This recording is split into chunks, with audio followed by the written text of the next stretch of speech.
Let's create colors filter for a WooCommerce store using Woo product filter. First, create a new filter. Click the Add New Filter button. Enter the filter name and add Attributes section, then click the Create.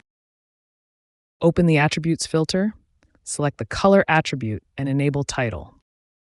In Show on Frontend As dropdown, select the Colors mode. In this mode, colors will be displayed as icons.